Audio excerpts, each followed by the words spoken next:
প্রিয় শিক্ষার্থীবৃন্দ, আসসালামু আলাইকুম। তোমরা ভালো আছো নিশ্চয়। আমিও ভালো আছি। আমি মোহাম্মদ আমিনুল ইসলাম, প্রভাষক জীবননগর ডিগ্রি কলেজ। আমি আজকে তোমাদের জীববিজ্ঞান দ্বিতীয় পত্র প্রাণীবিজ্ঞানের অধ্যায় নবম মানব জীবনের ধারাবাহিকতা এই অধ্যায়ের গ্যামেটোজেনেসিস সম্পর্কে তোমাদের আজকে আলোচনা করব। এটি অত্যন্ত একটি সহজ বিষয়। তোমরা এর আগেও নবম দশম শ্রেণীতে পড়েছ, তো তারপরেও আমি এই ক্লাসটি তোমাদের সাথে আমি শেয়ার করছি। আজকের বিষয় হলো গ্যামেটোজেনেসিস। গ্যামেটোজেনেসিস হচ্ছে গ্যামেট তৈরির প্রক্রিয়া। এখন গ্যামেট কাকে বলে? গ্যামেট হচ্ছে মূলত শুক্রাণু এবং ডিম্বাণু। তো শুক্রাণু কোথা থেকে আসে? আমরা যদি বোর্ড পানে খেয়াল করি তাহলে দেখব যে শুক্রাণু তৈরি হয় কোথা থেকে? শুক্রাশয় থেকে। শুক্রাশয় কোথায় অবস্থান করে? পুংজননাঙ্গে। তেমনি ডিম্বাণু গ্যামেট, ডিম্বাণু তৈরি হয় ডিম্বাশয় থেকে, ডিম্বাশয় থাকে স্ত্রী জননাঙ্গে। তাহলে এই যে গ্যামেট তৈরির প্রক্রিয়া, এই গ্যামেট তৈরির প্রক্রিয়াটাই হচ্ছে গ্যামেটোজেনেসিস। শিক্ষার্থীরা, আমরা যদি এই গ্যামেট, একটা হচ্ছে শুক্রাণু তৈরির প্রক্রিয়া, সেটাকে বলা হয় স্পারমাটোজেনেসিস, আর একটা হচ্ছে ডিম্বাণু সৃষ্টির প্রক্রিয়া, এটাকে বলা হয় উজেনেসিস। তো আমরা আজকে গ্যামেটোজেনেসিসের স্পারমাটোজেনেসিস সম্পর্কে আলোচনা করব। আমরা প্রথমে দেখি যে একটা ছক আমরা দেখছি যে একটা থেকে দুটো, দুটো থেকে চারটা, এইভাবে এই প্রক্রিয়াটার নাম হচ্ছে স্পারমাটোজেনেসিস। মেরুদণ্ডী প্রাণীদের শুক্রাশয় অসংখ্য সেমিনিফেরাস নালিকায় গঠিত। এই সেমিনিফেরাস নালিকার প্রাচীর কিন্তু জার্মিনাল এপিথেলিয়াল নামক এক ধরনের আবরণী কোষে আবৃত থাকে। তো এই এপিথেলিয়ালের সব কোষগুলোই যে শুক্রাণু তৈরি করতে পারবে তা নয়, তবে সবাই সক্ষম। তো যেগুলো সক্ষম সেগুলোকে বলা হয় জার্মিনাল কোষ বা জননমাতৃ কোষ বা প্রাইমোর্ডিয়াল জার্ম সেল।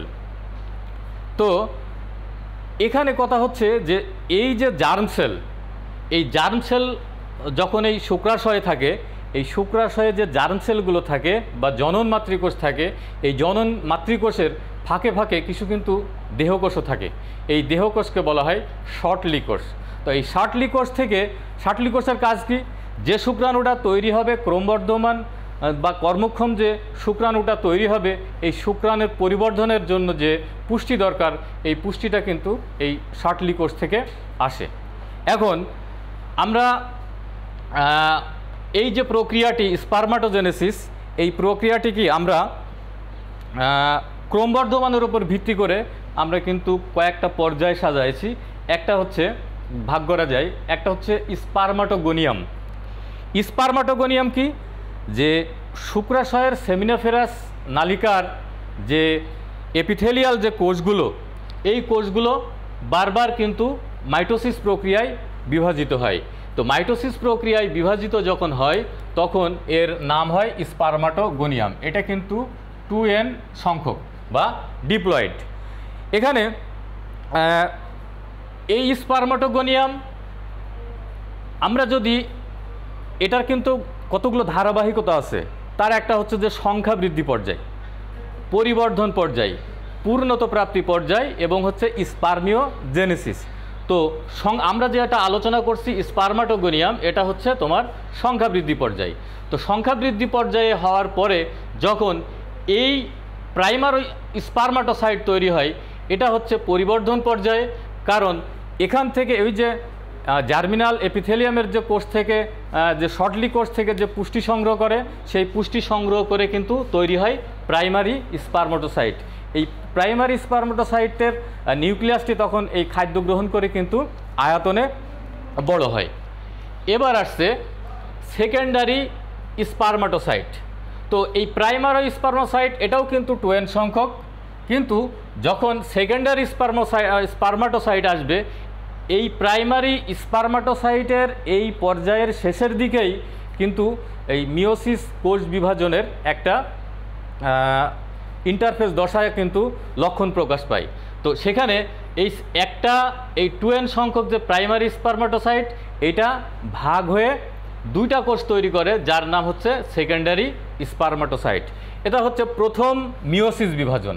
তো এই প্রথম মিওসিস থেকে আবার হচ্ছে এটা n সংখ্যক, আবার যখন পূর্ণতা প্রাপ্তি পর্যায়ে আসবে, পূর্ণতা প্রাপ্তি পর্যায়ে কোনটা, এই সেকেন্ডারি স্পারমাটোসাইট আবার কিন্তু মিওসিস প্রক্রিয়ায় বিভাজিত হয়ে তখন কিন্তু স্পারমাটিড তৈরি করবে। তার মানে প্রতিটি সেকেন্ডারি স্পারমাটিড দুইটি করে মোট 4টি স্পারমাটিড তৈরি করবে। এটা হচ্ছে পূর্ণতা প্রাপ্তি পর্যায়। এবার আসি স্পারমিওজেনেসিস। স্পারমিওজেনেসিস হচ্ছে শুক্রাণু এই স্পারমাটিড থেকে শুক্রাণু তৈরির প্রক্রিয়া। তো শুক্রাণু স্পারমাটিড কিন্তু চলাচলে অক্ষম, তাই না?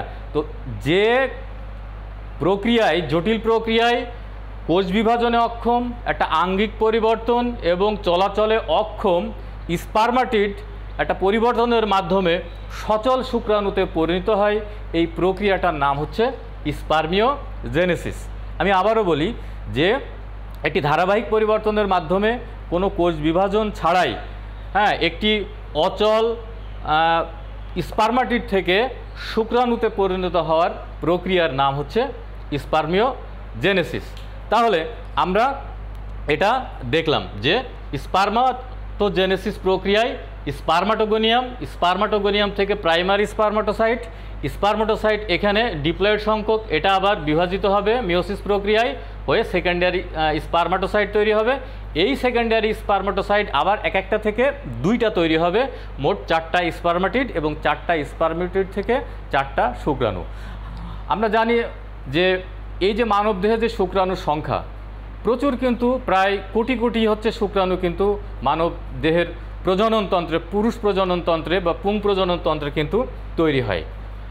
তো আমরা শুক্রাণু দেখলাম। তো এবার দেখব যে আমরা যে শুক্রাণুর একটা গঠন, আমি এপাশে চেষ্টা করেছি তোমাদেরকে দেখানোর, একটা পরিপূর্ণ শুক্রাণু।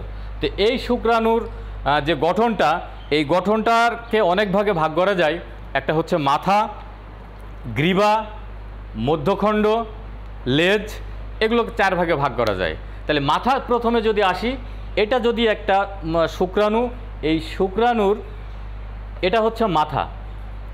মাথাটা কি, যে এর মধ্যে মাথায় কি থাকে, মাথায় হচ্ছে একটা অ্যাক্রোজোম থাকে আর থাকে একটা ডিম্বাকার নিউক্লিয়াস। এখানে সাইটোপ্লাজমের একটা আবরণ কিন্তু এখানে থাকে, সাইটোপ্লাজমের একটা আবরণ থাকে। তো মাথায় থাকে অ্যাক্রোজোম, মাঝখানে থাকে নিউক্লিয়াস। তো অ্যাক্রোজোম যেটা হচ্ছে এটা টুপির মতো, শুক্রাণুর মাথায় টুপির মতো অবস্থান করে, এটাকে বলা হয় অ্যাক্রোজোম। এটা তৈরি হয়, এই অ্যাক্রোজোমটার কিন্তু একটা কাজ আছে। আমরা জানি যে নিষেকের পূর্ব শর্ত হচ্ছে যে শুক্রাণু এবং ডিম্বাণু তৈরি, কর্মক্ষম শুক্রাণু এবং ডিম্বাণু তৈরি।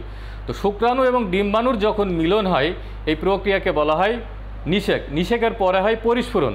তো নিষেক যখন হয় তখন শুক্রাণু কিন্তু ডিম্বাণু সহচর্যে যেতে হবে। তো ডিম্বাণু সহচর্যে যদি যেতে হয় তাহলে অবশ্যই ডিম্বাণুকে বিদীর্ণ করে ডিম্বাণুর ভিতরে ঢুকতে হবে। তখন দেখা যায় যে এই শুক্রাণুর মাথায় যে অ্যাক্রোজোম আছে, এই অ্যাক্রোজোমের মাথায় তোমার টিস্যু বিগলনকারী কিছু এনজাইম থাকে।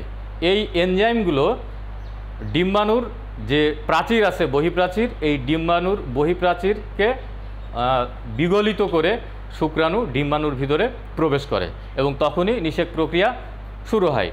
এরপর আছে গ্রীবা। গ্রীবা হচ্ছে মাথার পরবর্তী অংশ।